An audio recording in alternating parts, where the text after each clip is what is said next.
right now. So I'm looking at YouTube. I'm not seeing it. I see -1 people viewing. And I'm not hearing you. There you go. You actually hear it now? I hear you once in a while. Oh, that's hooray!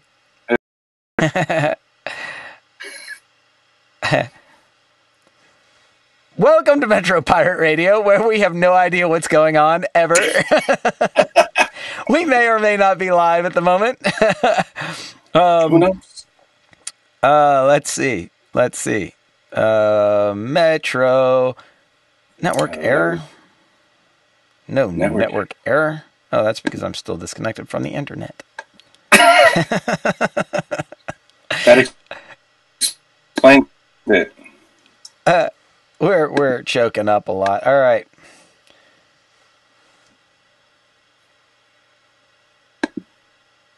Metro Pirate Radio. Hooray! And we are looking for videos. We are going to the YouTubes. Oh, there we are. Tap to unmute. Oh, we're live.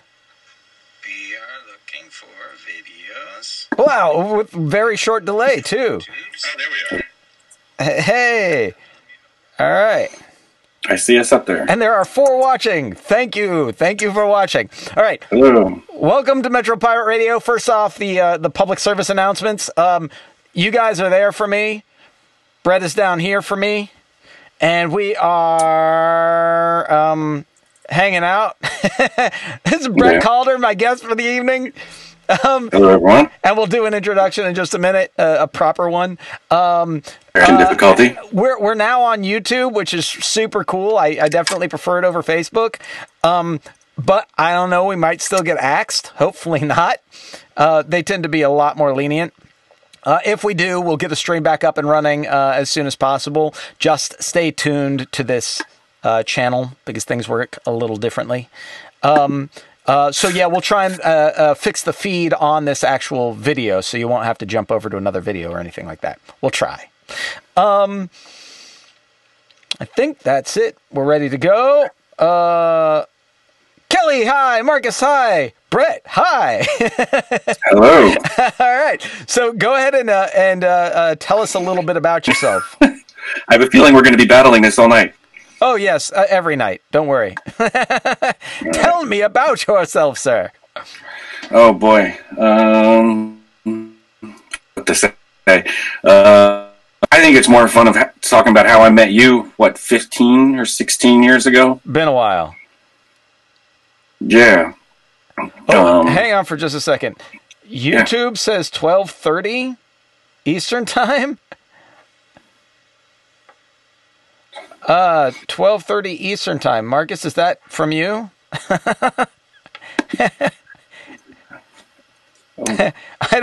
Apparently the time is off on the... I am very loud.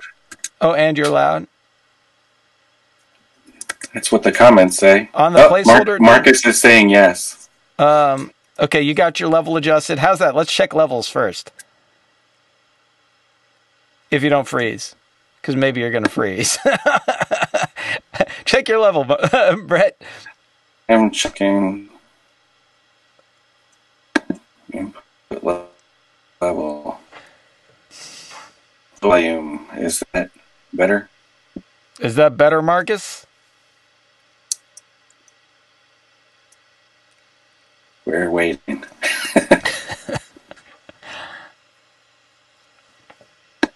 Nah, it's cool, man. It's cool, Marcus. Oh, don't worry. he says yes. All right.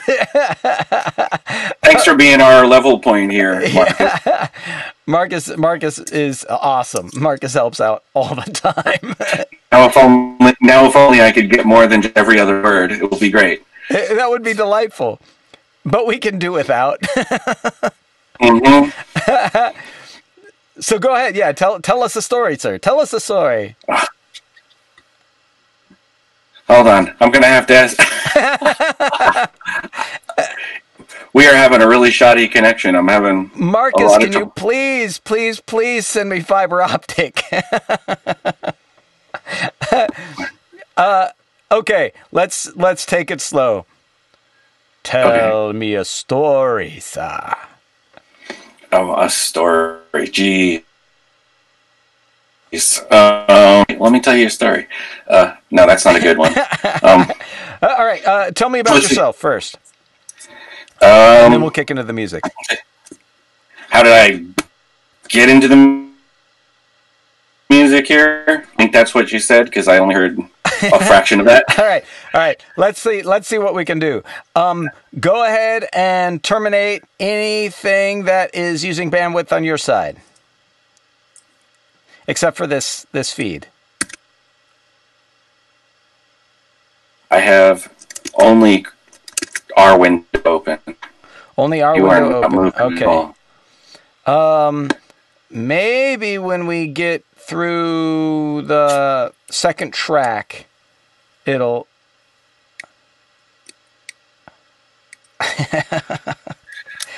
Now I don't get Marcus's message because I only. You're lucky. Have one window.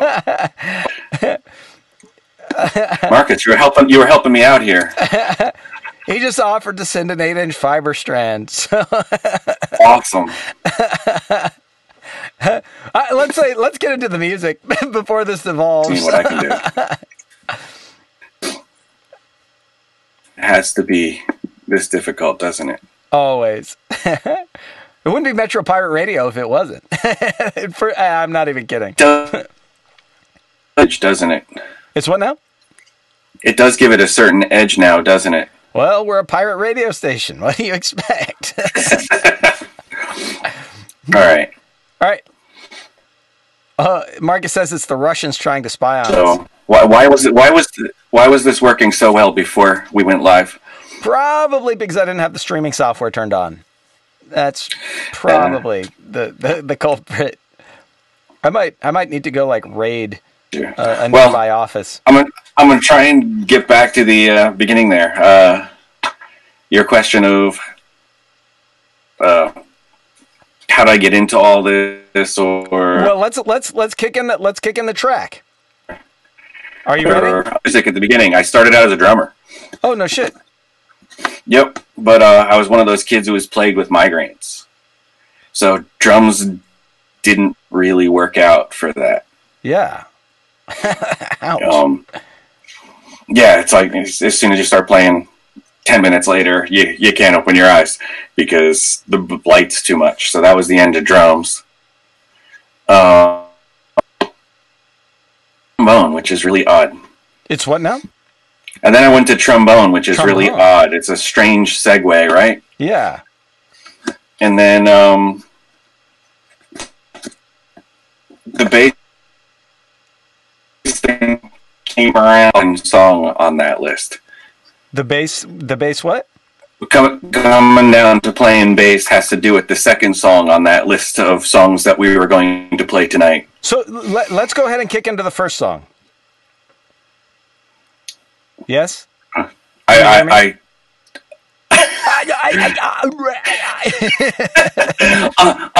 my end, it looked like the screen just decayed. Yay! Yeah. We gotta get this shit fixed, man. tell my internet provider to like fix this. Anybody? No. That. Oh gosh. I got tell my internet provider, and then it just went to you scratching your head, and that was the end. That was about the sentiment anyway. But noise. All right, so super. Everything is super crappy right now. Marcus, tell me about it, man. I know we do. It's really the bandwidth. The bandwidth is crap out here. Else, or is he just phrasing for me? It's what now? I have no idea what you just said.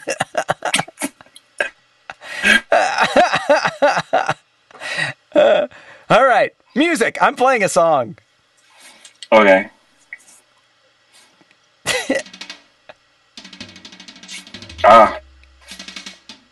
This is Blondie. The tide is high.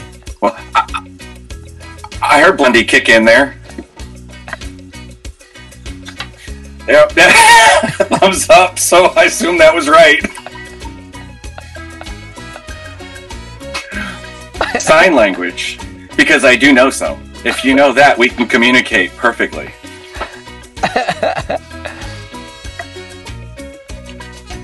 Now, the reason this song is on one of the very first albums I bought. And it's also the track that sparked my interest in Jamaica. I'm not sure if everyone knows it or not. A lot of people don't ever realize this was a cover. John Holt did this song originally. The version is really beautiful. If you haven't heard it, you should definitely listen to it sometime. That's the John Holt version. He glitched out there. But. Yeah. The horn, violin, gorgeous. We get about 5 seconds of you clean. Oh, really? And then I'm gone? Yeah, but we're listening to great music.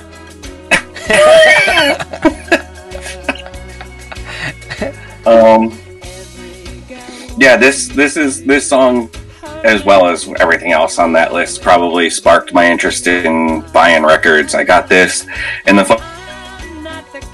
funny thing is, Passion. Do you remember that one? You just glitched out right as you said it. Something Passion. Do you remember? I bought this by the first two albums I ever bought. This and Rod Stewart's Passion on cassette. I wore them out. Rod Stewart's Passion? Is that what you said? Yeah. Oh, yep. Wow. I know people shouldn't be admitting that, but man, back in the 70s, he was really and not quite a loud lounge singer. Yeah.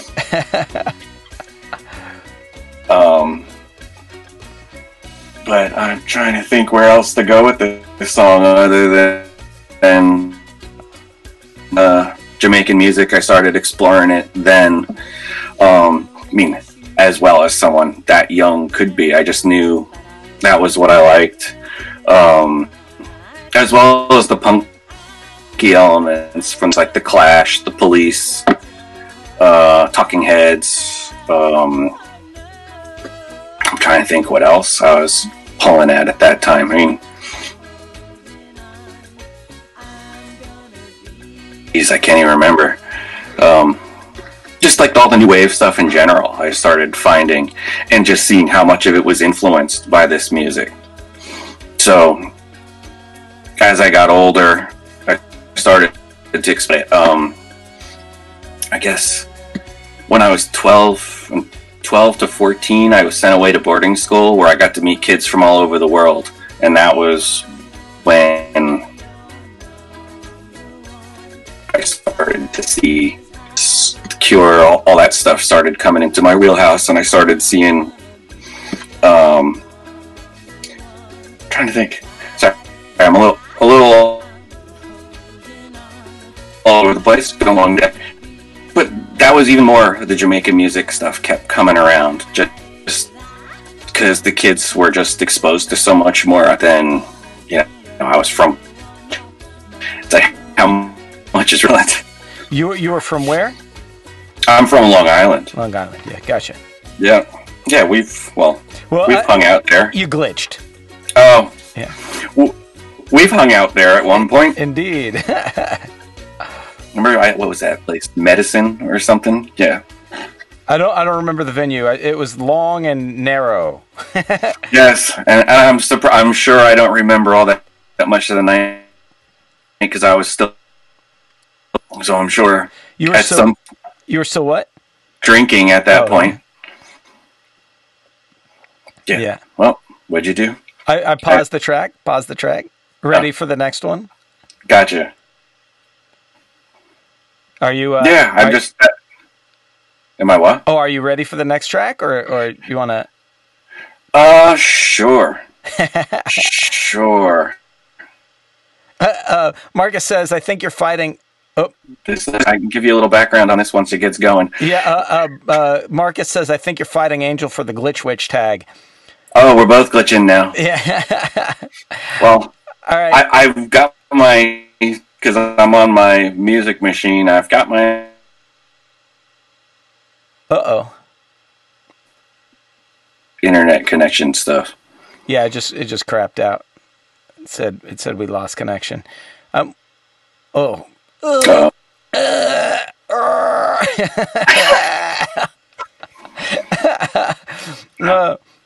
I'm thinking my connection to you is dying pretty hard. But it just sounded like you smacked a spring reverb. I did. Oh, good. Yeah. Let's go ahead and kick in this track because then I can close the window and maybe that'll help. I think you said you were going to play the next one. I'm going with that. The Scofflaws, Rudie's back. Rudie's back. All right. Now, these guys are from my hometown. And to see them at a free show in the town park and was just watching them in their 4-piece horn section, bass drums, and keyboards play. And I just was like, I'm going to do that. And I went and rented a bass the next day. Nice. My parents were having no part of that and believe I was going to stick with it. Want this, you can pay for it with your own money. So I was paying for it with paper route money. Nice. And I rented a bass and an amp from the local music store and then my old man came home with a bass one day on a Christmas and was like, I got you and he got the bass player of Guns N' Roses plays. I was like, because I listened to Guns N' Roses, you know. Yeah. But at the time I didn't. Now actually they were freaking good. But yeah, so this is really where my whole little musical journey started. And because I started to just go to their shows and hang out with them. And I wound up working their merch booth, which introduced me to more to the scene as well as ska and Jamaican music thing. They just enriched my library of music. It's just like, how much could they show me? And then New York City, when I went to college, that was when I started hanging out with their bass player because he lived in New York, and I started taking lessons from him. Nice. Mm-hmm. And it was, his name is Victor Rice. He's now down in Brazil, so I haven't seen him in years. But he's down there doing his dub thing down there now. Cool. Strictly, and I highly recommend checking it out if you like dub. Yeah. What is the name again? Strictly Victly. Strictly Victly? Yep. All right.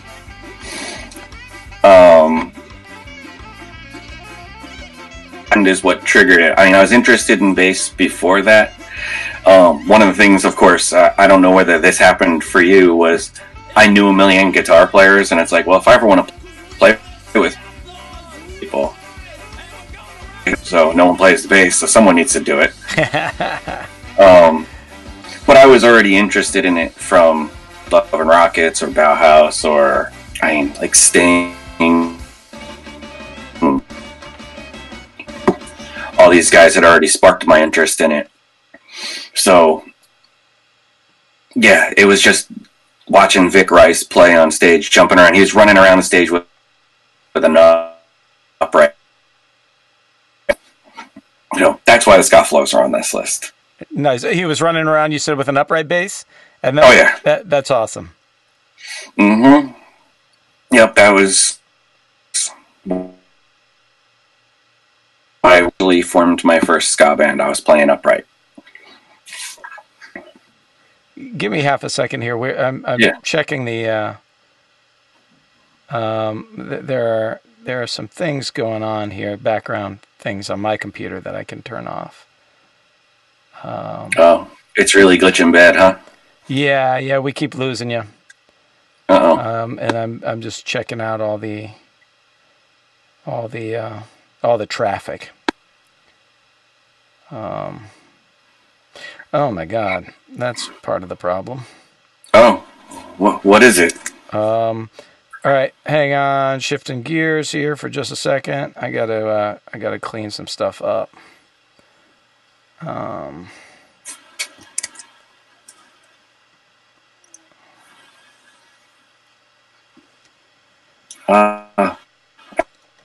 YouTube.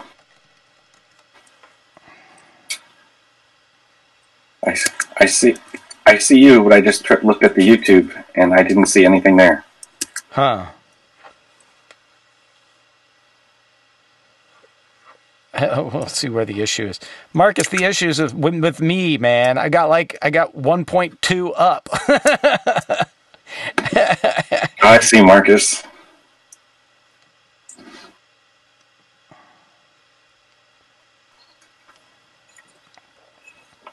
Who is this Marcus? I like this guy.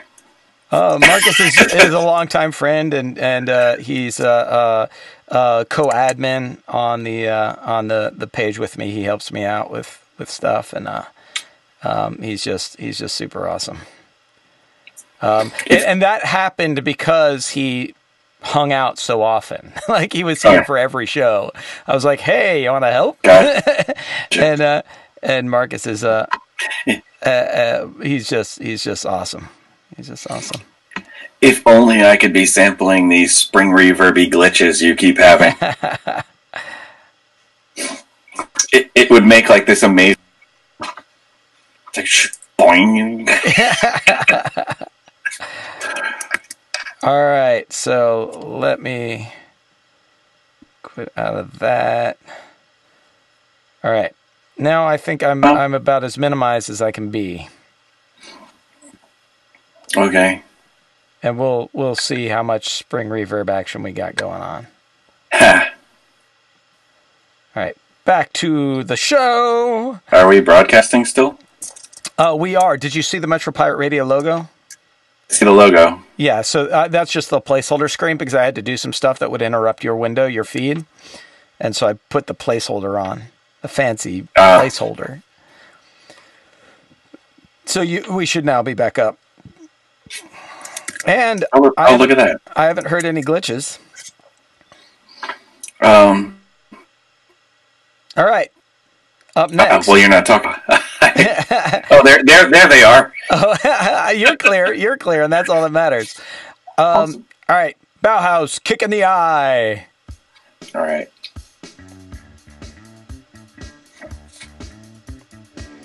Can you hear? I'm hearing now. It's down in there, nice and low. All right, now this. David J is probably the biggest influence on my playing possible. I'm so sorry about my story earlier. What? I'm so sorry about my story earlier. No, that's fine. I mean, if you've heard any of the bands I've played with or any of that, I've probably pulled so much from his style, and I think that's also a big dub head and into a lot of that stuff as well. He's also the reason that I checked out of fretless, and I'm far more at home on fretless than I am on a fretted bass. So frets not be there, it just makes so much more sense to me, and I'm not sure why. That's awesome. I wish it was the same for me. There's something about that nasally sound. I mean, listen to it on that track. You can just hear that. Yeah. Wow, wow, wow. I love it. I love the sound. Mm-hmm. Yeah, it's like I look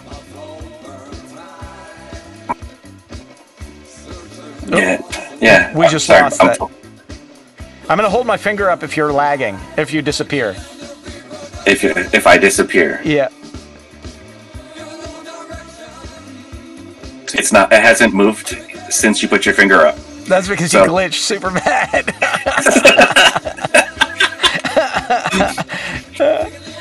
Well, I don't know what's going on, man. Every once in a while I hear the song coming through. I feel like I'm sitting here by myself in the room. This is the prime, like, ideal interview location. Except you glitched and you can't even hear that.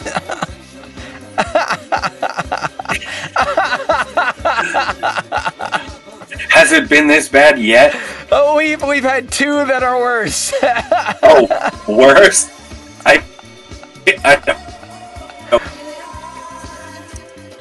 All right, well, you know what's funny? It stops glitching whenever you're not talking.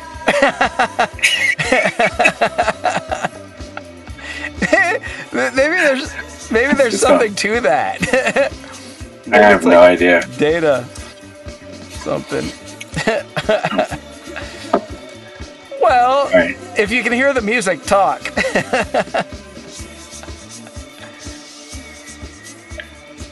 Okay. Yeah, I'm trying to think of where to really go with that. It's what about this? Shoot, of course, my brain's like blanking. I'm all glitched out. Yeah, I know. It's tiring. Marcus says you're slowly working your way to the top spot. I have to look and see. Oh, there we go.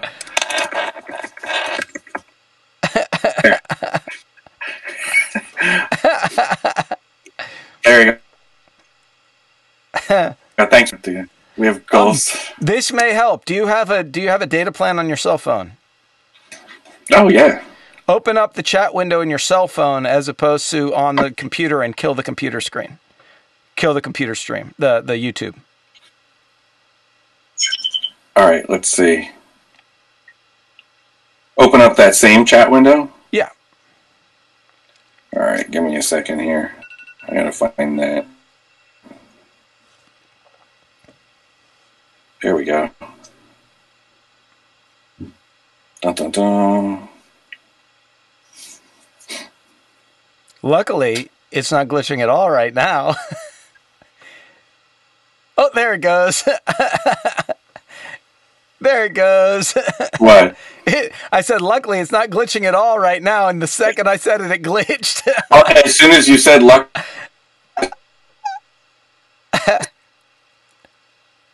I clicked on the link on my phone, and it's just I've got the pinwheel of doom. Dun dun dun.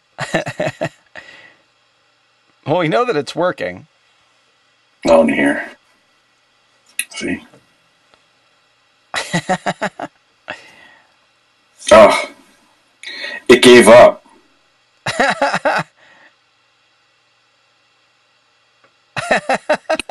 To your message with the link. I've never seen it do that. It just gave up? It just gave up. It really did. Wow. Maybe that's not my connection then. All right, I'm trying again. Oh, wait, are you on data or are you on cell? I'm on data. I mean Wi-Fi or data. No, I don't have the...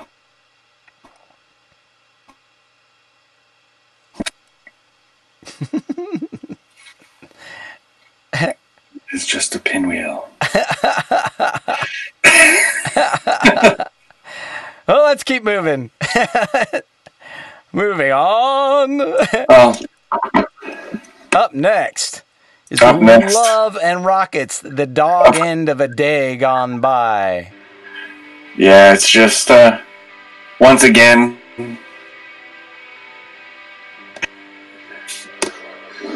except this time showing what they can do singing. Oh, and you used the remastered version as well. Nice.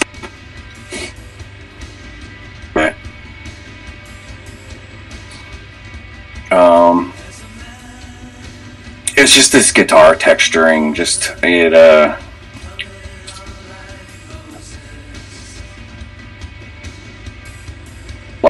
Doing that kind of stuff with guitars, except for I didn't go down the guitar route that Daniel Ash did. I wound up more following the guitar, except trying to apply those textures that he would apply, except I like to use an aluminum guitars to do it. You broke up there, and that sounded really awesome. Whatever you were saying sounded really awesome. You said you listened to them, you loved his guitar textures. Yeah. Instead of applying his guitar textures the way he did, you used an aluminum guitar? Except, yeah, Steve Albini type of guitars. So, yeah, like I like Travis Bean guitars. So they have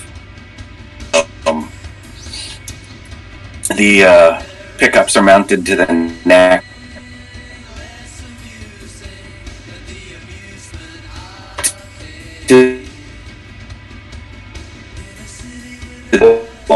But like dragging nails on a chalkboard brittle.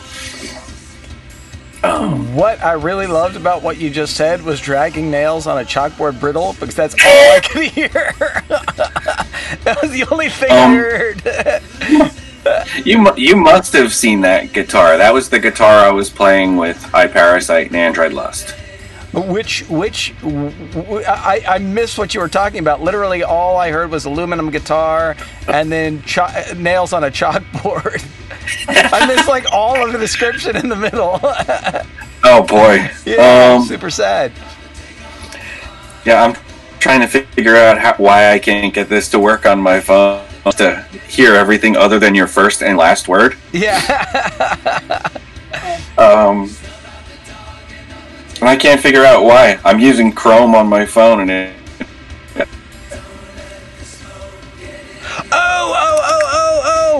Oh, you're I meant go to the YouTube link. Go to the YouTube link. Yeah, not appear in. And that way you can turn YouTube off on your computer. Really delayed. What's that? That way you can turn the YouTube stream off on your computer. You can watch YouTube on your phone. I had it off for a while. Oh, okay. All right. Well, maybe that's why it was still glitching as bad weather. Anyway, no matter what. For a while, the only thing I had going was just our chat window, which I'm back to again. See how much more stable it is now? Totally frozen.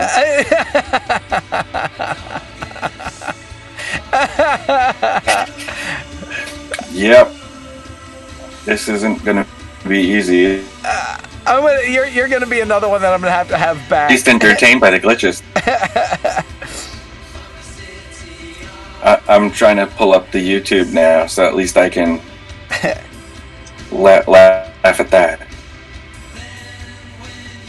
Where is? Marcus says, Bret played with Android Lust. Shiki is cool. Did they? That was. Wow, I haven't been in them a long time. It was a good time out of the country with them. It was a good experience. I'm trying to think. I started meeting you though when I was playing in Parasite. Yeah. Yeah, we opened for you guys. Which, man, that was a great venue. That was at Batcave, right? Yeah. Yeah. That was a great venue. Yeah. That was Downtime, right? Well, it went the way of all of them. Yeah, that was Downtime. Batcave at Downtime. Yep. Right. I played there, I guess it's got to be 3 years ago. It's totally different now. Oh, yeah? American Beauty now. Huh. And it's a real bridge and tunnel club now. Which, I don't know if that means anything to you. It does not. But if you're in the New York area, kind of a drag.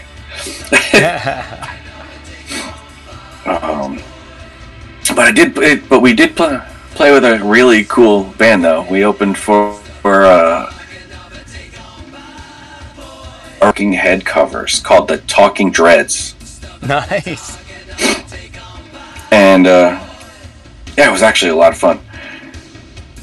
All right, let's see if the YouTube link will work on my phone so I can see Marcus's comments,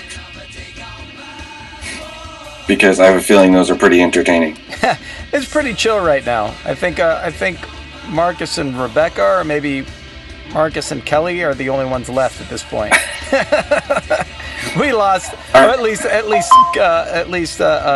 signed in. We lost a bunch of folks with the glitching, which is ironic because we have been glitch free. I can see it on my phone. All right. Is it glitch free?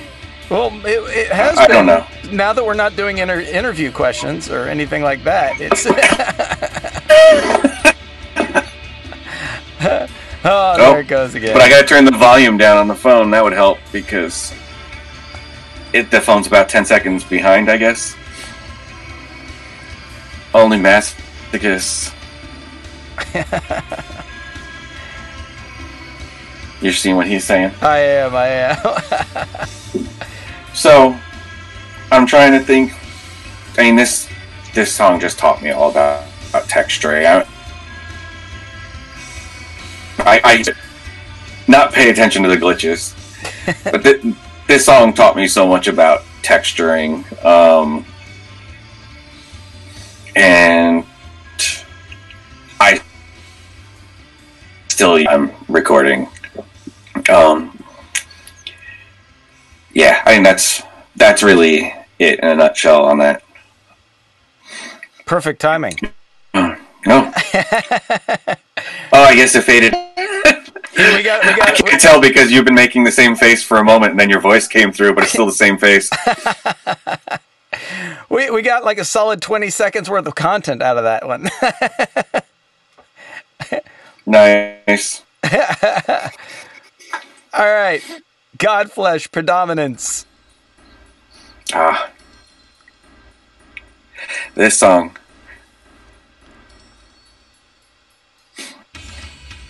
Only Massa now, but it's Man, this was probably the first heavy record that I bought. And also introduced.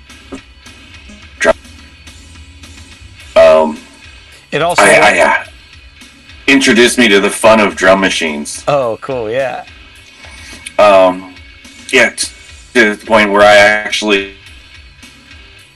The Alternative Press magazine or something, he mentioned what drum machine he was using, so I went to my local Sam Ash and I found that drum machine used and beat to hell, and I still have it. You had to use these little levers to change the sounds, and the levers, one of them was missing when I bought it, so I was using a pocket knife to slide it up. I still have the thing. The thing sounds. It's just that. Well, you hear what it sounds like. It was that Alesis HR16B, and to play it, man, I would shake the house with it through my bass amp. I had a PV TKO 80. I don't know if you knew that amp. Yeah. But you know, in a high school, I guess that was a lot of amplifier for a high school kid. And, yeah, I'd just piss my old man off with it.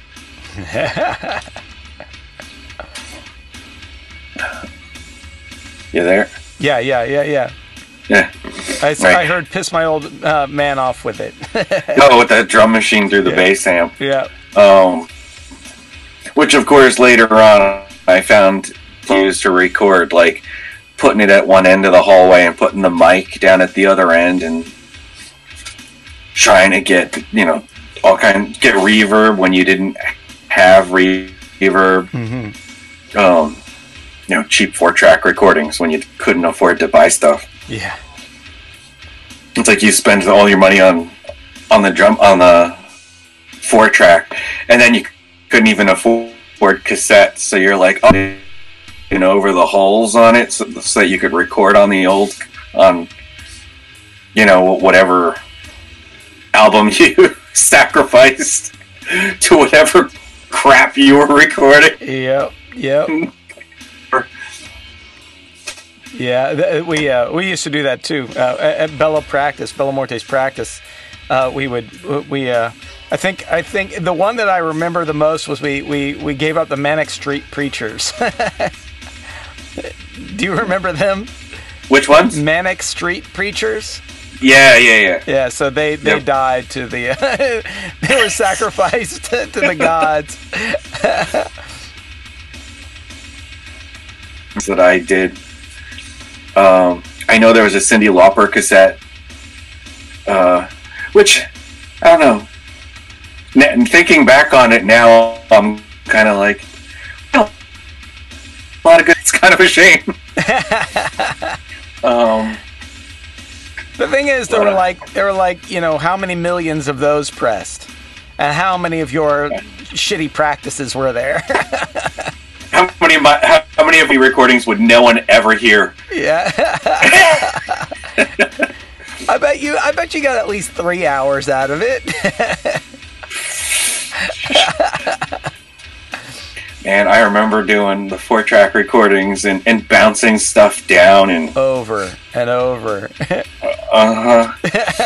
Or it was when I saved up enough DAT, I'd do 4-track recordings and then I'd mix them to the DAT, and then I'd dump the DAT back to 2 tracks, so that way at least I was preserving some of the quality.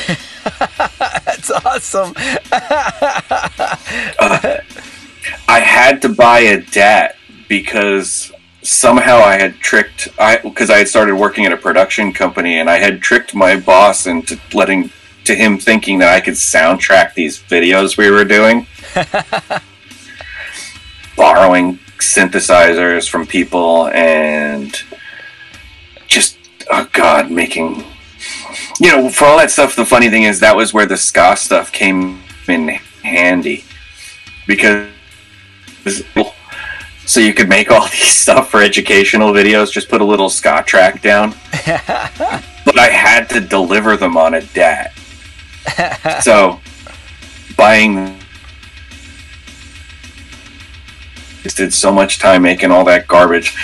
And selling it, which was good because I was able to pay my rent, but and it taught a lot. It taught a lot, did you say? Yeah, it taught a lot of good lessons. I mean, mixing and having to think forward. It's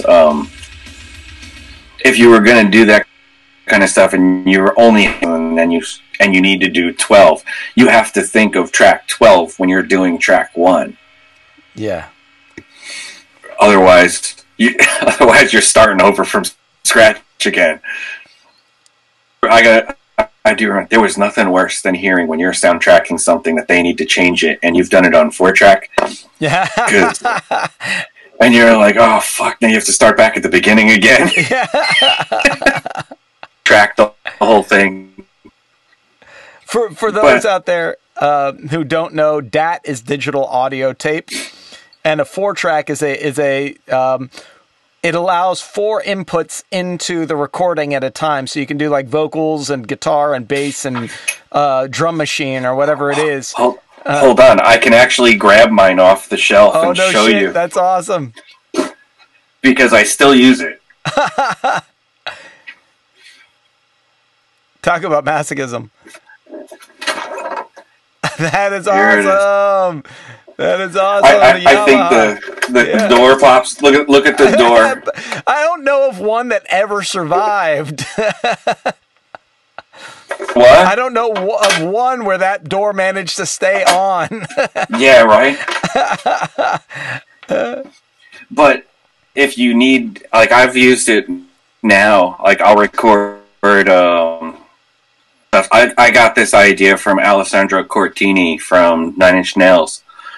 of putting synth drones on it and using it so you can carry the speed and bring up the pitches, so you can make it chord or drop it down to 1. Nice. But you can use it for drones in the background. I wish I could say that was my idea, but man, that guy's just got ideas galore. No joke. No joke. Yeah, I mean he's using that stuff live on stage with 9 Inch Nails, and it's like why? It's like why? Just put it on the backing track like everything else. But I guess there is that element of error by him making it. He's got a. If you ever see his rig, he had a whole little stack of cassettes up there that he's changing cassettes in the middle. I mean, who does that? Yeah, gotta have something to do. Mm-hmm. Marcus, you had a DAT in your car? Wait, what? Hey, that's what he says. Yeah, I had a DAT in my car. That's a bit extreme. Total overkill. Total overkill. There was a minute when they were actually producing stuff on DAT, but that did not last. Were they? Or mini disc. Mini disc too. Remember those? Yeah, I was just gonna say we used the mini disc for a lot. Do you remember mini discs? Yeah, we had one. We had one on the road, and we would record our shows. Yeah, they were great for that. We tried to do backing tracks on it for a little while, but they just ended up sounding super shitty. So the compression was sort of shit. Do you know who used one of those for backing tracks? Decoded Feedback. Oh, yeah? Yep. And the only reason I found that out was because of Black Sun Festival. Did you ever play that? Which one? Black Sun Festival? Black Sun, yes, we played. At Black Sun Festival, their mini disc player broke, and they needed. I think they used mine. I had it in my hotel room. Nice. Because before I could buy an iPod, I just would jam one of those discs. Yeah, you could use it like an MP3 player. You could put a ton of MP3s on one of them. Yeah. So I would do that. Yeah, me too. Yeah. The other thing that you could use those was when you were trying to make demos and you couldn't afford to do mastering, so you could just use that compression that they naturally did. You could just send your mix on to it, and it would. And it's like now I've got a demo and I didn't have to pay a mastering engineer. Wow, I did not do that, and I hadn't even thought of doing that. I had just realized one day, it's like, I got to get all these demos around. It's just whacking the shit out of my speakers. Let me try putting it on the mini disc player, and it just leveled everything out. That's awesome. I'm like, this is great, perfect. That's awesome. Mm-hmm. Yeah, I toured with Seabound. Do I still have mine? I think I have it around here somewhere. No, it's not in the rack. I don't know where it is then. My portable one died, and I think I just got rid of my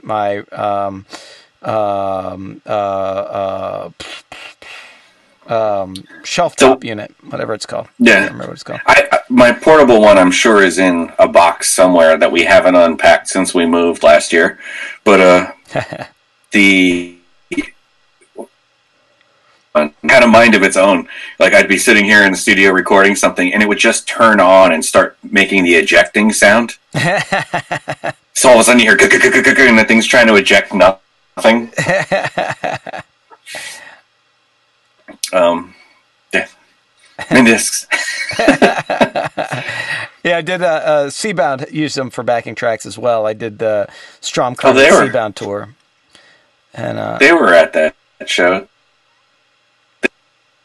They were at that show too, you said? Seabound was. They were at Black Sun as well. I don't think I did that tour with them. No. Maybe though. Was Stromkern there too? Where are you? Oh, was Stromkern there too?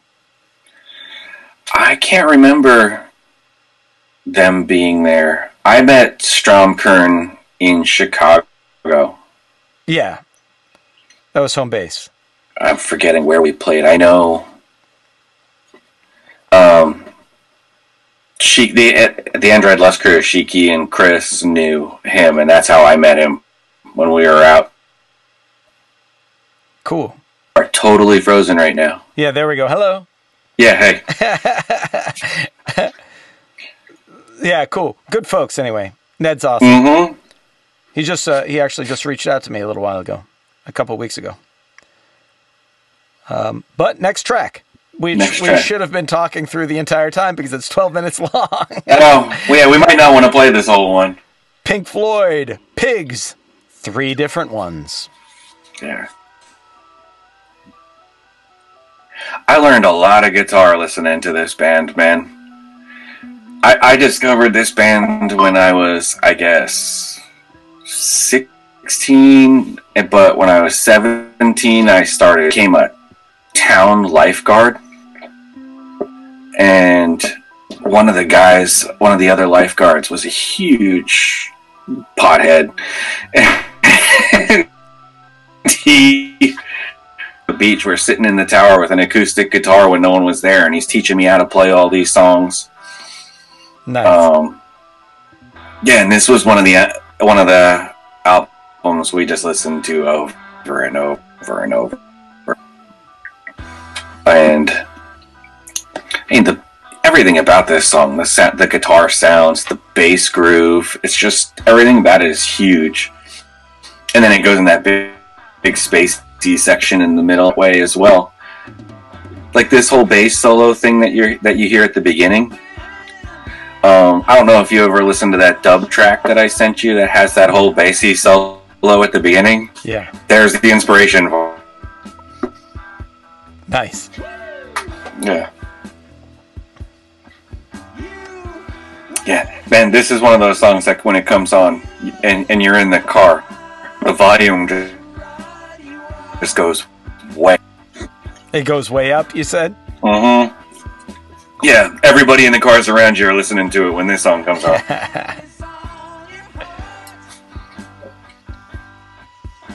But yeah, this song, I guess this is one of those few songs where I've actually sat down and just learned how to play all the parts. If I needed to, I could probably sit down and just record them all. That's awesome.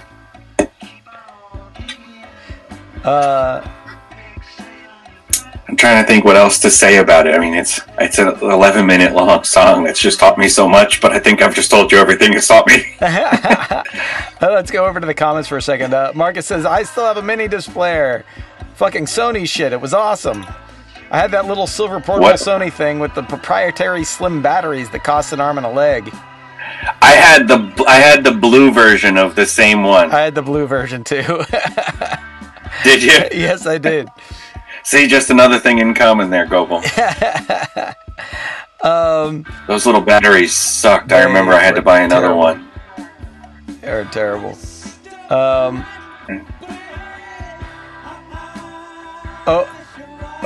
Of course, I didn't bring my reading glasses, and I'm trying to read this on my phone. Marcus says, talking about Ned, I think he tried to translate power chord into German and came up with Stromkern, which is actually completely wrong. No, I don't remember what he was actually going for, Marcus. He actually speaks fluent German, and I think it was just a concept idea. But you would know better than me because I don't speak any German, really. And what I do, I pronounce it correctly. So, then Rebecca says, I love all the music tech that used to be produced. Now you try to get a portable speaker, it costs too much and isn't worth a crap. I hear you preach it, Rebecca. Yeah, right? I'm looking at that. Yep. By the way, this going back to Stromkern, it's kind of funny. I know I met Ned back again. And drinking. There are a lot of fuzzy moments, and I have no idea the impression I made on some people across the country. Clearly, there are some I'm still friends with, like yourself. And there are some still around the country. But boy, I remember that night. I'm sure I was hammered by the time we were out of that venue. I do kind of remember being on the street with him for a little while. But I don't remember. You know, the first time I met him, if it's any consolation, It was at Saturnalia Festival that Scary Lady Sarah put on in Chicago, and Wait, what? can you hear me? Yep. All right, and Ned was wasted, and he had just gotten back from Germany, and he kept coming up to me and going, "I just got back from Germany. It was great, man. We played all over Germany. We were like, it was really big in Germany." I was like, nice. I get it, man. You went to Germany and it was cool. Well, gone. And later on we hung out again, and I told him that story, and he was horrified. He was like, "Oh my god, dude, I'm so sorry. I didn't mean to sound like a dick." I'm trying to remember what was going on. Yeah. I'm sure I was doing something embarrassing the night I met him. I was pretty good at that. But there was no cell phones with video. Thank God. Yeah. If there had been cell phones with video back then, I'd be doomed. Oh God. Yeah. Yeah, I'm thinking back to some of the antics from being on the road, and there are antics that I'm not embarrassed about, but I probably should be. There's nothing going on there that I wouldn't tell my wife. You know what I mean? But I can't. I don't know, man. Would it be the same if I hadn't been just out of my mind?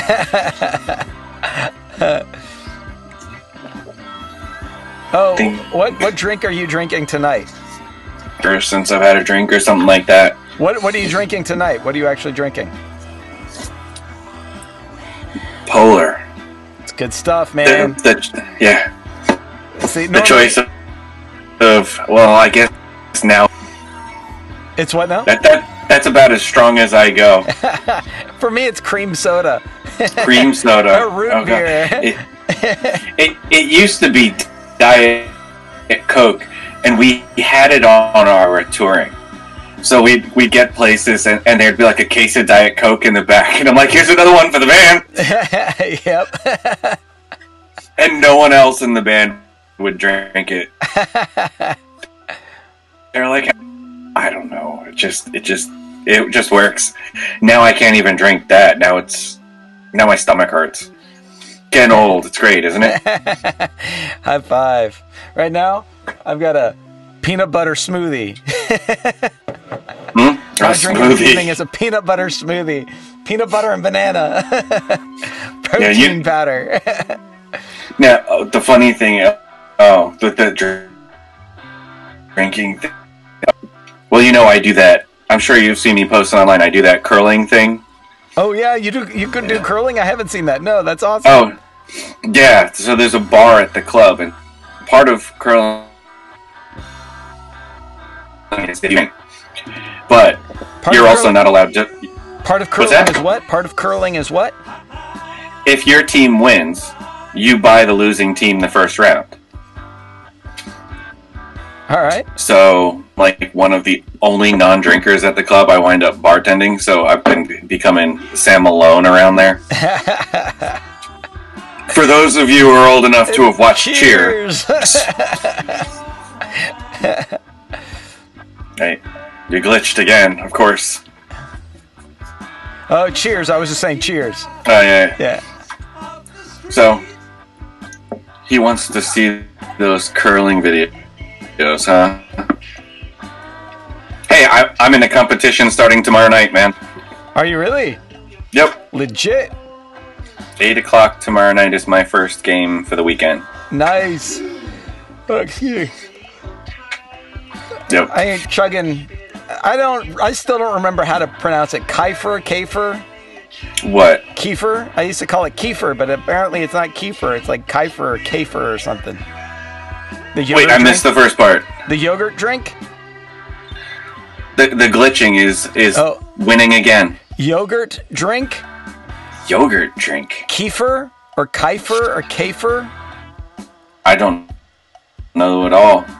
Well, it's delicious. Oh, it is.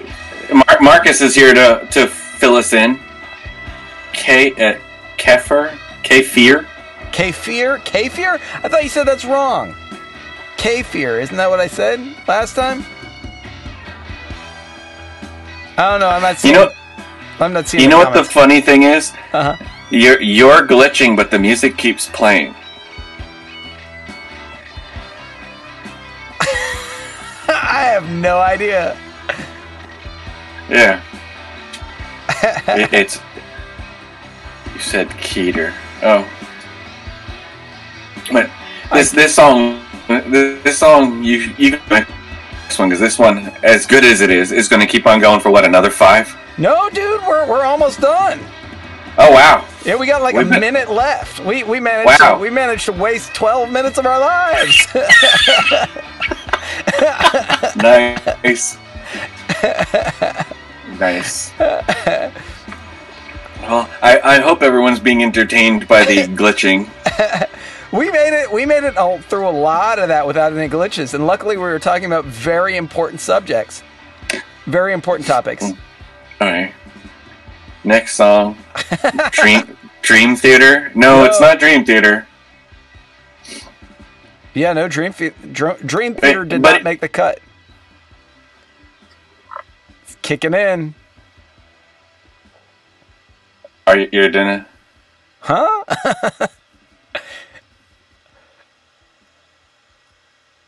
I'm waiting. Me too. I need a screenshot of the face that just froze on my screen.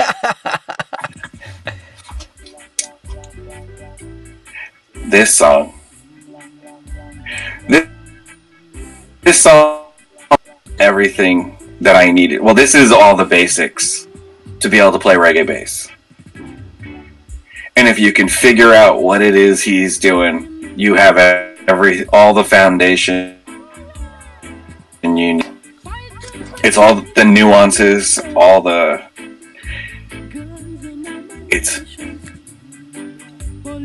you hear how far off the back of the beat he is?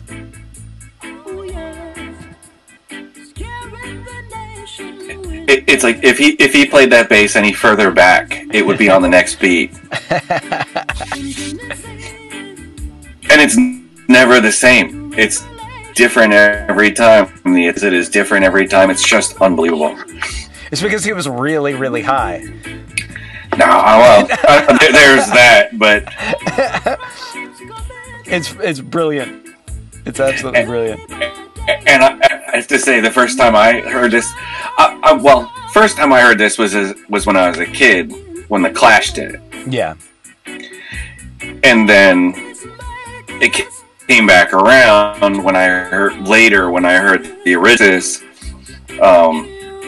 My instructor, Victor, he said to me, he goes, "All right, go home, listen to this song," and he goes, "Yeah, for your next lesson is to come back and tell me."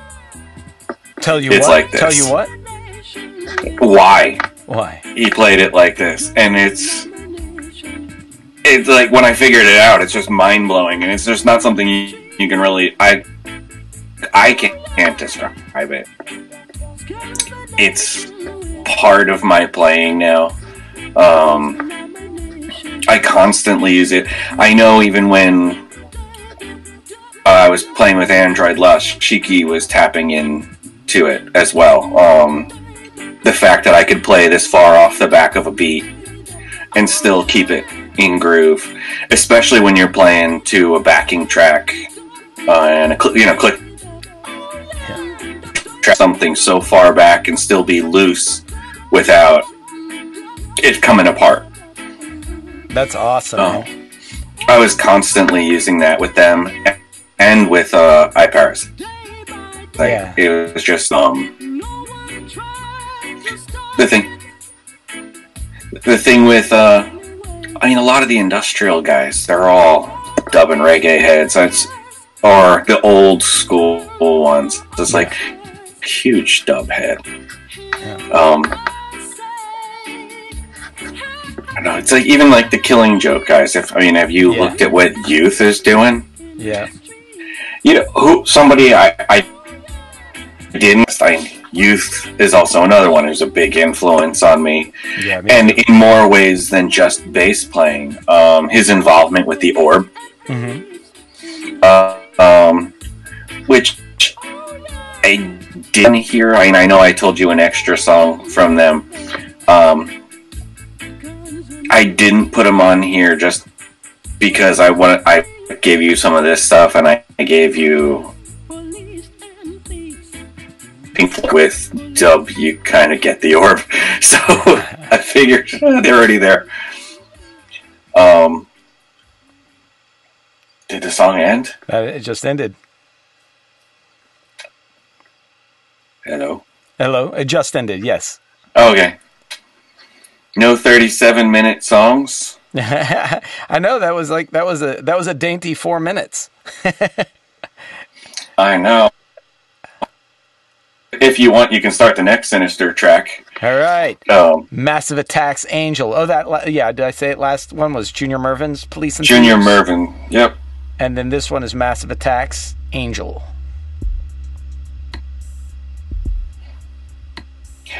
Which, again, is another cover.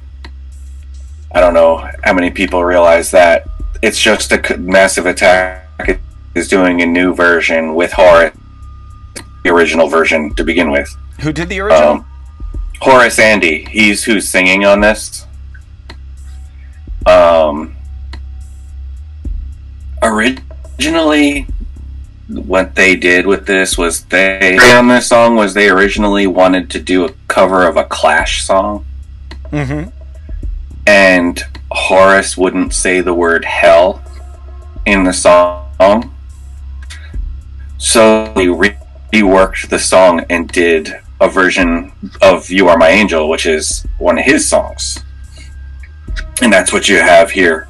With that, I mean, just the mood on this. When it's dark and quiet, or if you're driving or something like that, and you just get into this groove, it's just a trance. Until that bone-chilling chills through me every time I hear it. Until that bone-chilling what? Guitar solo. Oh, yeah.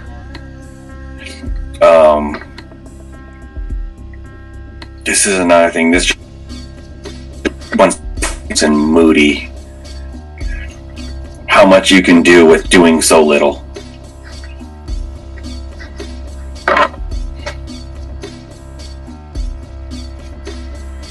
Super cool. Gotten to see these guys live? What's that? Have you ever gotten to see these guys live? No. It's an experience.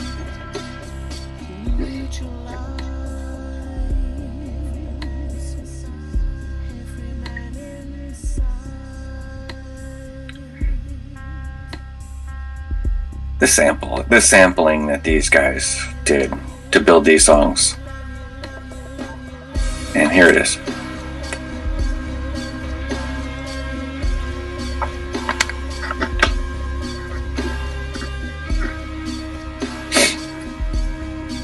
What is this? Bristol represent comments. Well, comments are frozen on my side. The last one I have is from Rebecca. Which one is that? But these guys,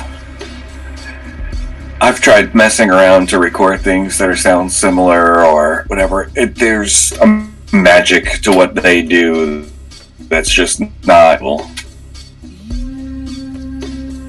There's a sampling talent that people don't even realize they're doing because they're so smooth at doing it.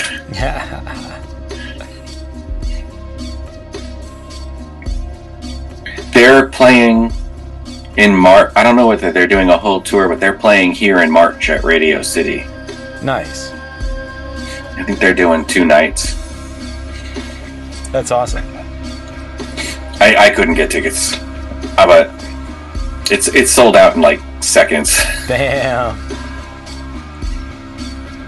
By the time I got to it, I think tickets were like $150, and I was like, it's a bit too much. Yeah. But how old is this? This record is 20 years old now. Wow. That's crazy, man. Yeah. Yeah, this came out in 98, right? Yep.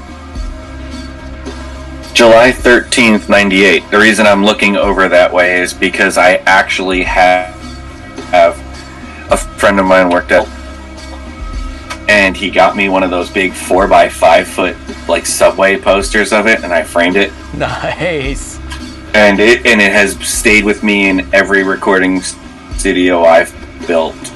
It's been 8 years. That's awesome. Yeah, it's a big picture of a scarab. It's just beautiful. That's awesome. Yeah, over there. I love this track.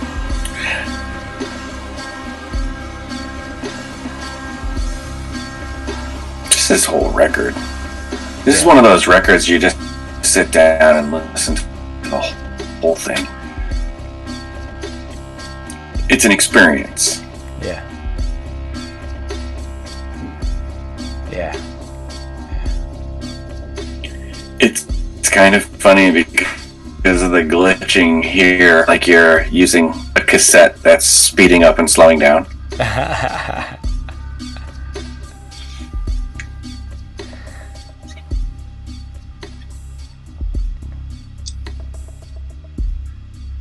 I'm trying to respond to one.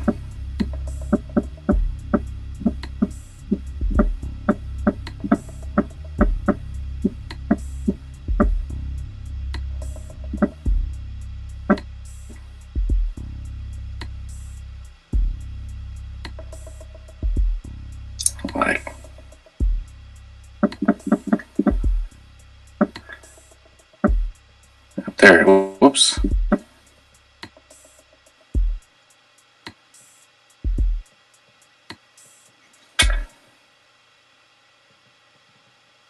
Yeah, Oh, hello. Oh. I didn't catch that. Well, yeah, big.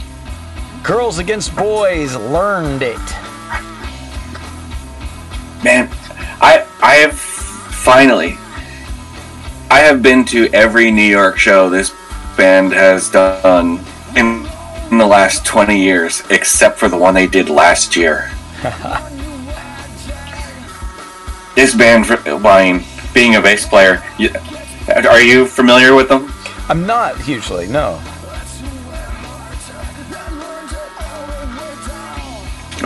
You froze. I didn't hear your response. No, I am not. I know the name, but I don't know their music.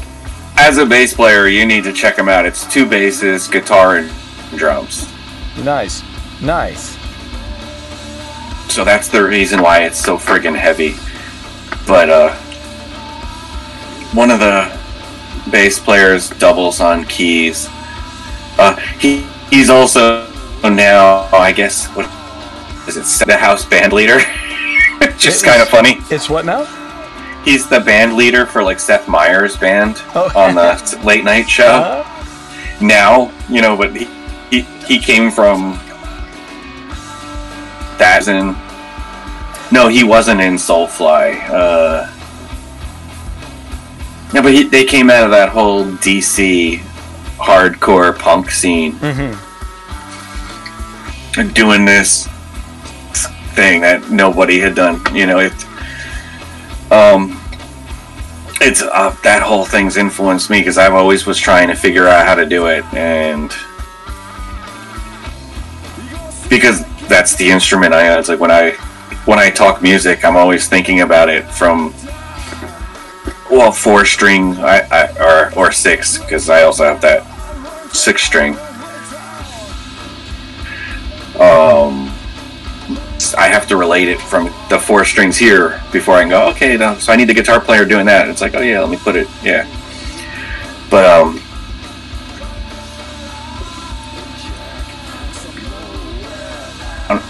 like to do even this was teaching me stuff like using multiple bass lines. It's like, all right, I'm going to do something with a synth, and then I'm going to have a bass doing this over it at the same time, and things. I think I sent you one of the tracks from that proggy heavy thing that I was doing with that's 2 basses and synthesizers. I mean, I don't know if we get around to that or not, but that was something I played everything on. And then I had a friend of mine come in to do the second bass track just because I wanted to have my buddy on it. Nice. But that track actually got to come back around to the drums because I played drums on that too, and I now have an electronic kit here, so I'll on the electronic kit and dump it into BFD. I don't know if you know that drum program. Yes, it's awesome. Yeah, and I have that the Steve Albini kit.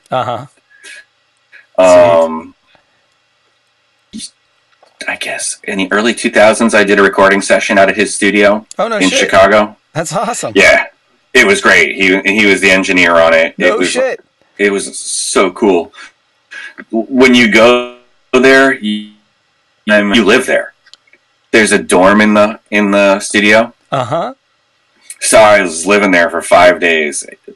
Studio starts at noon every day and goes until you're too tired to work. So he'll go till 3 in the morning or 4 in the morning, and he'll be there at noon waiting for you to come back in. That's awesome.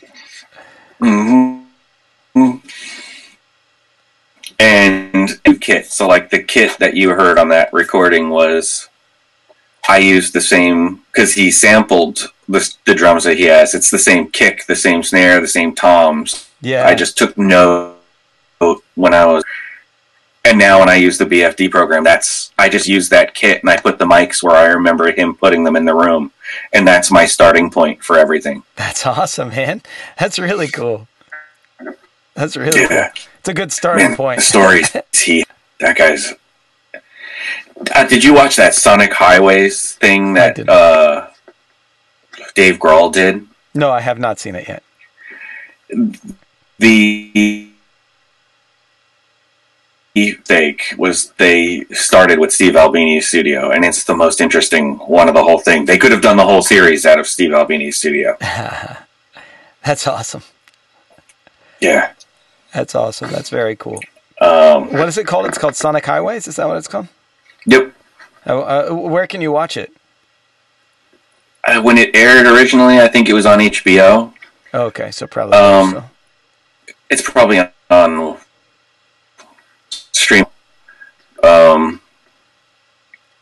It's funny, when we did that recording session, so the first episode is at Albini's studio. The last episode is at New York, and the name escapes me right now, but that studio in New York was the first one we went to do this session. We decided not to do it there and go to Albini's in Chicago. So it was kind of weird that it came full circle. It started where we stopped and ended where but even in the show, I was like, man, that guy's still a dick. Yeah. All right, this is second to last track, I believe, right? Because we have one more that was a bonus. I didn't actually load it in. What was that? We have this track and then the bonus track, right? And then your 2 tracks too. So wait, well, the next track you have would be the Beatles. That's the Beatles. I Want You, She's So Heavy. Yeah, the bass playing on this song, man. And I'm gonna be real honest about the Abbey Road record. I was tripping balls the first time I heard this record. and it just, And the funny thing is, the person gave me the copy of it, and it was a mislabeled cassette. Nice. Where the mislabeled cassette was, it had side 2 as side 1. So it really screwed me up the first time I got a CD of it. Because the way I always envisioned it was more like an acid trip, where everything builds to the big crisp, and then Here Comes the Sun is the first track on side 2. And it always just screwed up my mind. When I heard this stuff later, I'm like, no, it doesn't work that way. It's supposed to see and then go, here comes the sun. That's awesome. Man, this, just his bass playing on this, and the fact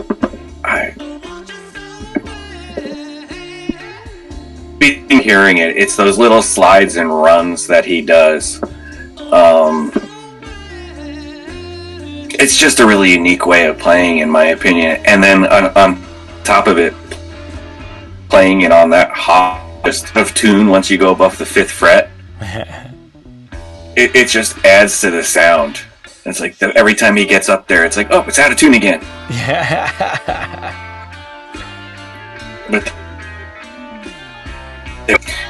But when you listen to it, it's like, this is another one of those songs that's just nothing. It's never the same anytime he goes through it. It may sound like he's repeating a part, but he's subtly changing it every time, and it just keeps it so interesting. Yeah. And now the bass line changes again.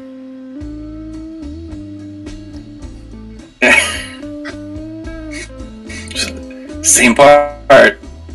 Just. It's what now? Just what? Same part, just totally different.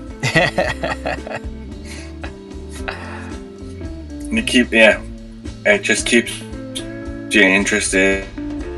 And I was never a big fan of that doo-wop era of the Beatles, and I know a lot of people go nuts over the Beatles, and well, they should, but at the same time,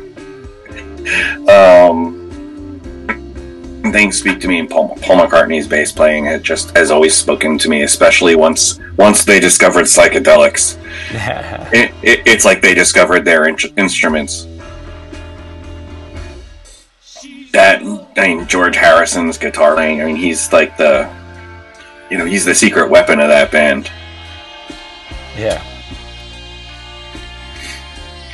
Just the heavy parts. I don't know. This song just in particular has just always spoken to me. It's helped. I use runs like this in my playing constantly as well. It's a lot of fun to do, especially when you're playing fretless. Yeah, no doubt. My fingers are just not fast enough. They've never been fast enough. It was just never a thing that I did. Just the really... Yeah, the fast runs. I went through... My fingers were crazy fast. And then they slowed down during my industrial years, surprisingly. But also I got to cheat a lot because the bands I was playing with thing catalog, and a lot of that required a pick. Yeah. And that was actually the first time I ever played with a pick on a bass, was when I played with Parasite. Mm-hmm. When I picked up the bass, it never really crossed my mind. I learned Mountain Song, as a teenager, 16 years old. It's like, oh, here's Jane's Addiction's Mountain Song, and I've learned it with my fingers. And if I wanted it to have it, if you wanted it to what? To have that attack that it has, that picky sound, I just used the back of my fingernail. But playing an ad off the back of your fingernail doesn't really work. So, yeah, that was where I learned how to play with pick or picking technique. Mm-hmm. Which is way different. Which is way different from finger technique, yeah. Well, the picking technique, even on bass, is just so much different than it is for a guitar, because you have to, pull on it. Yeah. lot of time watching Lemmy. He was a master of technique. God. He was not particularly trained, but he developed a hell of a style. He was a guitar player. Yeah. I didn't include Motorhead on this list because I don't know how to describe the way Lemmy was an influence. Lemmy's just being was an influence on me. It's just, that's really it. You know what I mean? That whole joke of, you know, calling, you know, the whole thing, Lemmy and God. It's like the joke is Lemmy is God. I don't know what. Yeah, I don't know how to describe him other than he just at a whole nother level. He's, I don't know. Everything was there. You know what I mean? It's the emotions. He's the real deal. Yeah. And there's not a lot of that. Yeah. Yeah. This. I'm hearing that the build up at the end there right now, right? Yeah. I love that.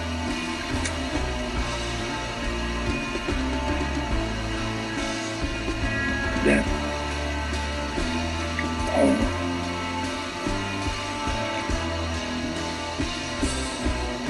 I do have to say, man, if you had a head full of acid and this part was playing, you were freaking out.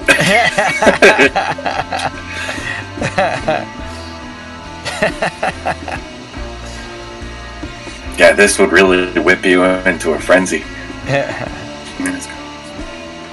Hypothetically speaking. Hypothetically speaking. Whipping you, I don't know. you could get running around a little bit with this going on. There we go. Someone said, "Oh, Kelly, I've been in and out. I'm trying to remember if Bret played a show I booked with Android Lust in Pittsburgh in 2002 and Salt Lake City in 2005 and 7. It would have been me 2007.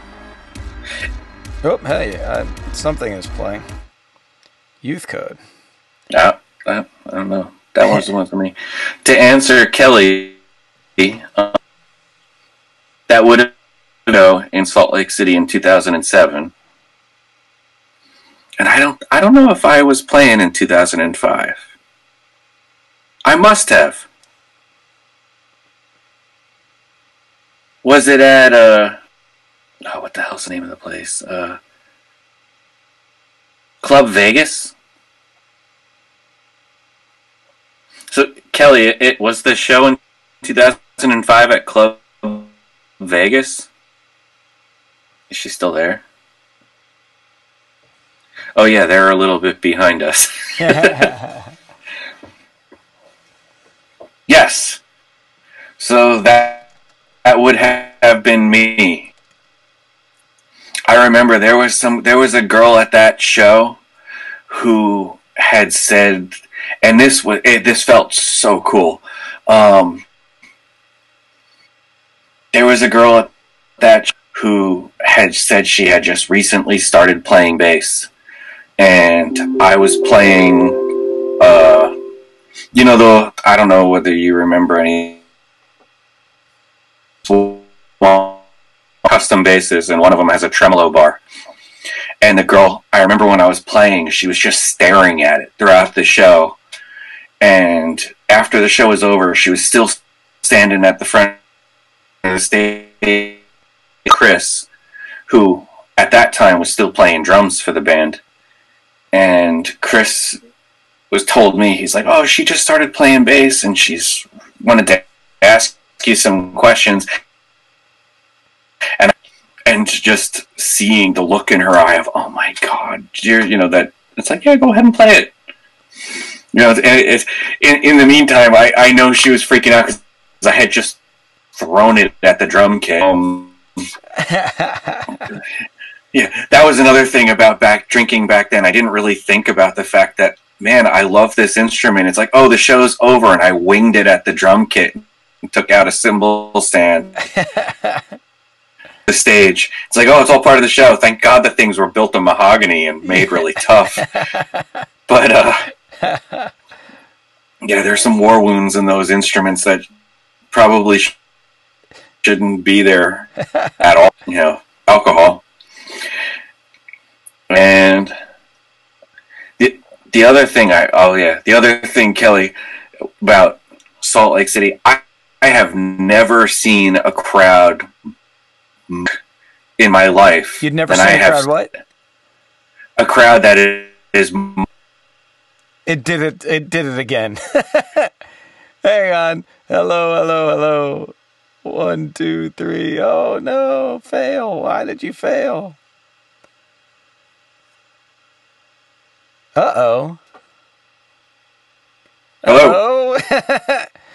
There you are. You say, I've never seen a crowd Okay. I have never seen a crowd that was more drunk than in Salt Lake City. Ever. Every single time we played Salt Lake City, we're so drunk. I've never seen anything like it. I mean, it was fun. Those shows stick out because the crowds were always also. Yeah, Salt Lake City and Phoenix. Those crowds in both of those cities were always amazing. And Bar Sinister was always a lot of fun as well. Bar Sinister is fun. Yeah. Do you play Killing Jar in Phoenix? Where did you play? 51. The second time I was there was the last time I was there, and Club Vegas. I've only played there twice. I don't know that I've played there. I think we had this conversation. I don't recall. I'm gonna kick in. We have one song left. We have one song. Oh, The Orb.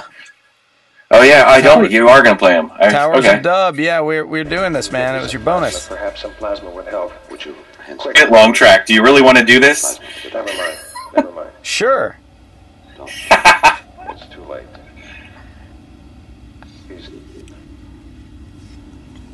Babylon and King. Pulling Paul McCartney in the beginning of this or something. Not as dead as these cigarettes.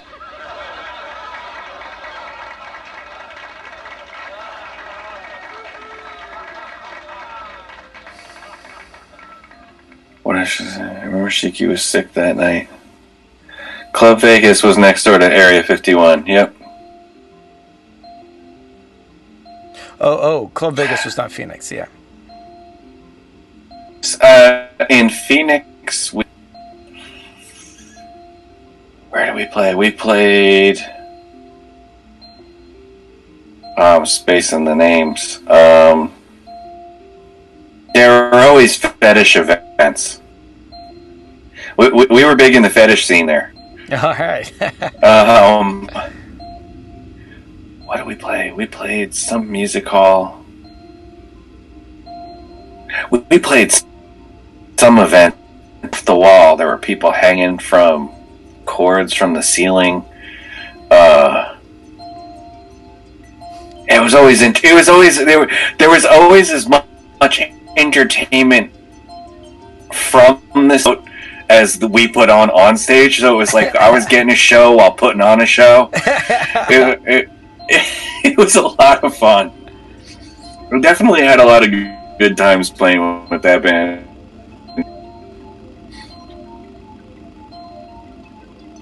But yeah, I think they're all out in LA now. The guitar player is in upstate New York now, and now I'm in dirty Jersey. This stuff. Yeah, the first time I heard this was, I guess, was my freshman year of college. My roommate was big into them, and he's like, "Oh, you gotta check this out," and my mind was blown. he introduced me to weed as well. So, so that balanced out. I mean, it doesn't get more perfect than this, does it?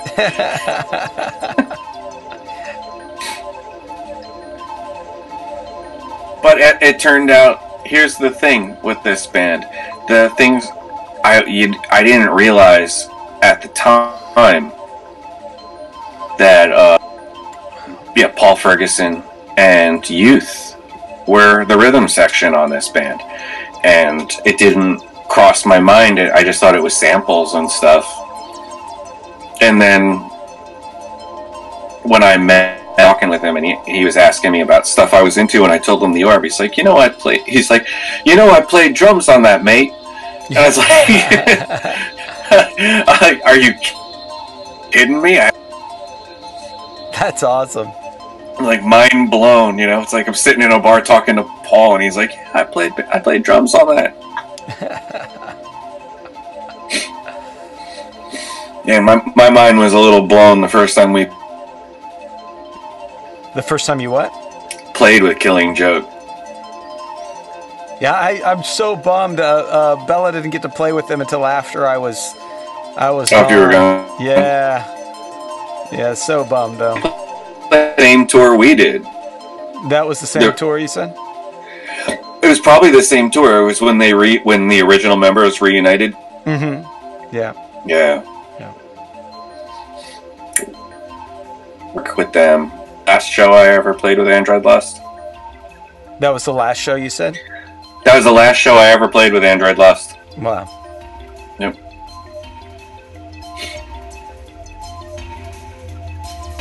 Not a bad last show. No, not a bad last show at all. Yeah. Takes a little while for this song to get going, doesn't it? They're warming up. There you go.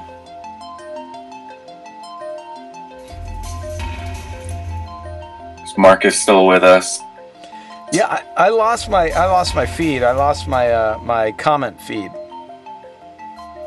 So you're in charge now. I'm in charge. Yeah, I'm looking at it on my phone. It's a good thing I have fresh battery. I think what other stuff, to say, I'm looping back around to the whole ska thing, which it's just huge for me when I was coming up. I just got a friend's request from Marcus. Yeah. Marcus, I will accept that in a minute. I'm not messing with connections right now. Have it glitch anymore. But the whole thing with this ska thing that's come around is there's a Corona commercial that's been airing for like the last year that has this song, Take It Easy. And that song, it's one of those songs that's always just spoken to me. It's just this simple little bass line that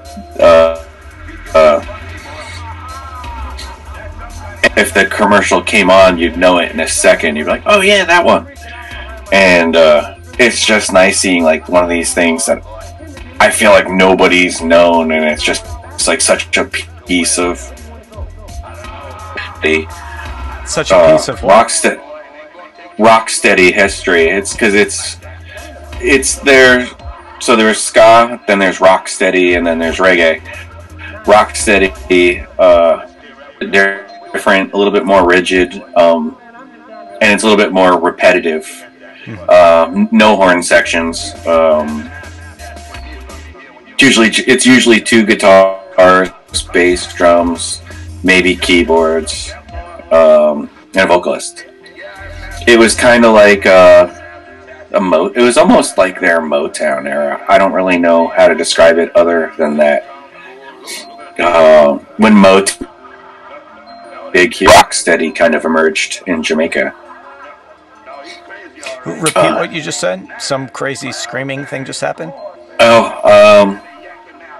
When Motown was happening here in the state in Jamaica, and that was like that. Like this song that's also even I'm trying to think where, like, there's too many things to go into. It's like I could give it. It's an entire other conversation. I'm also getting a little tired, so I'm right there with you. Getting wonky. I had to do a shoot down in Philadelphia, so I went down to Philadelphia and I'm back.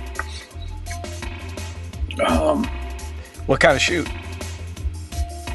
I have a teleprompter business. You have a teleprompter business? Yep. That's awesome. Yeah, my wife and I have teleprompter business. So I heard her go to bed early because she has to be out in Pennsylvania. She's in New York City tomorrow, but she has to be in at like 7 or 8 a.m. Oh, damn.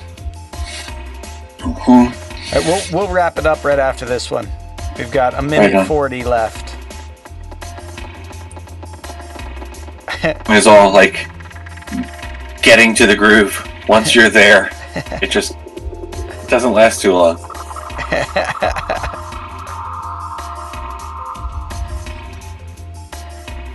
But The Orb is one of those groups that's never been out of my iPod since, they've never been out of rotation with me since I discovered them.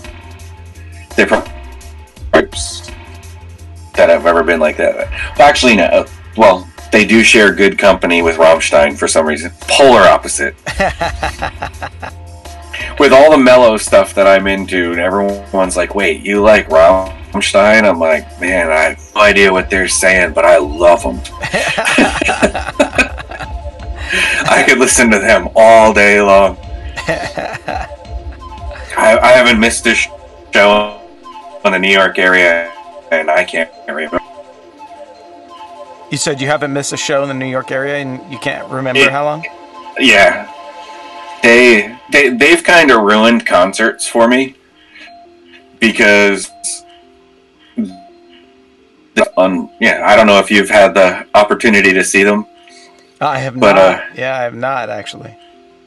I mean, the amount of fire and explosives and all this stuff going off at their show. I have heard all about it. Yeah, they're notorious.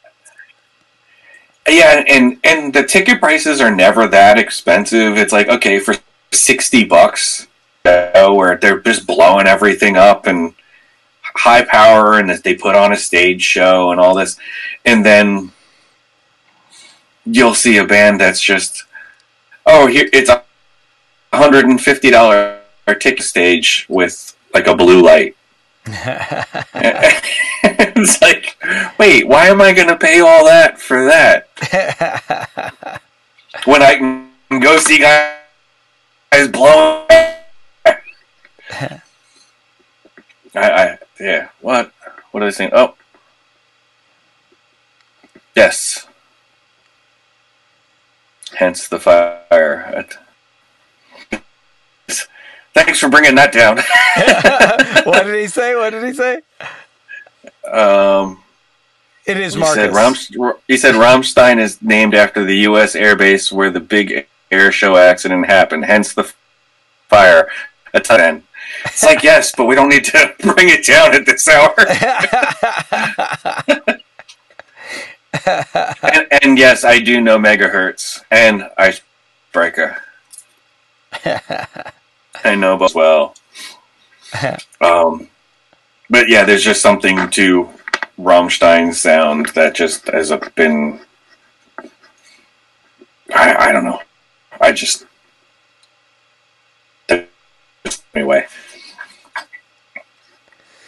So. Cool.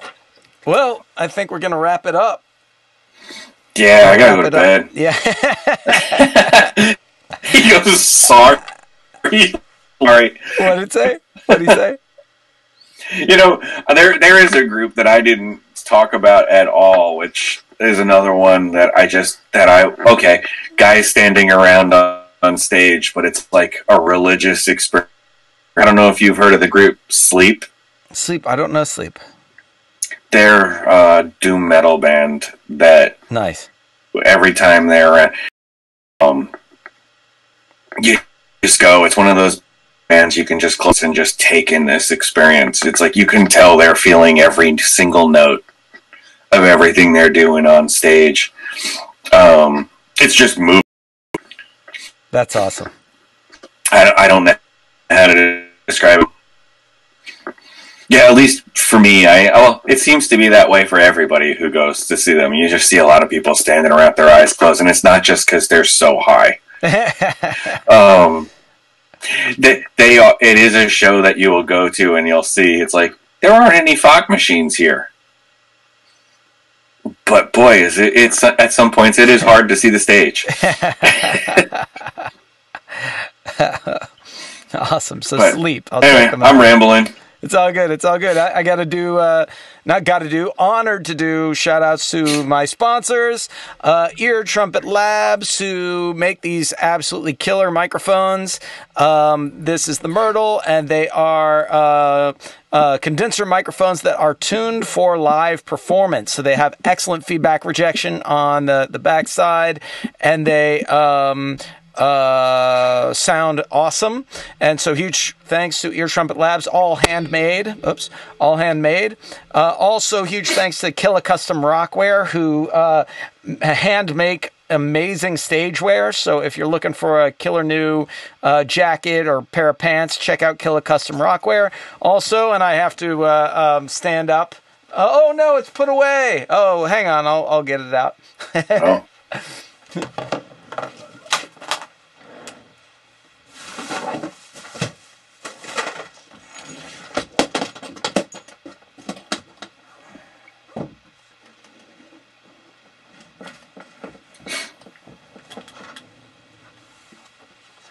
And huge thanks to Alterwind Hurdy-Gurdies for being awesome and sponsoring Metro Pirate Radio and Gopal and his Gurdy.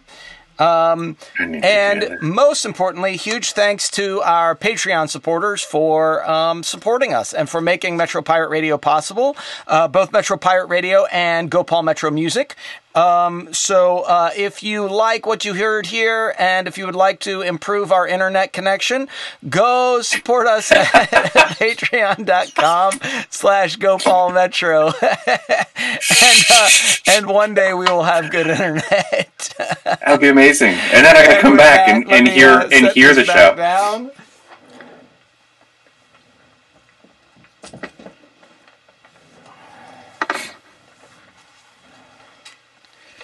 With that, we thank you and good night. Good night. All right. Let's see. One more time. Can Gopal turn it off? We'll find out. Thank you, Bret, too. Thank you for being on the show. Oh, thanks for having me on. This is a lot of fun. I actually was worried what we were going to talk about, and now the next thing I know, it's 2 hours later. That's the way it goes on and Metro Pirate Radio. We're still glitching. Yeah. That's also the way it goes on Metro Pirate Radio. All right. Good night, everyone. Right on. We'll give Bret a chance to say good night. Good night, everyone.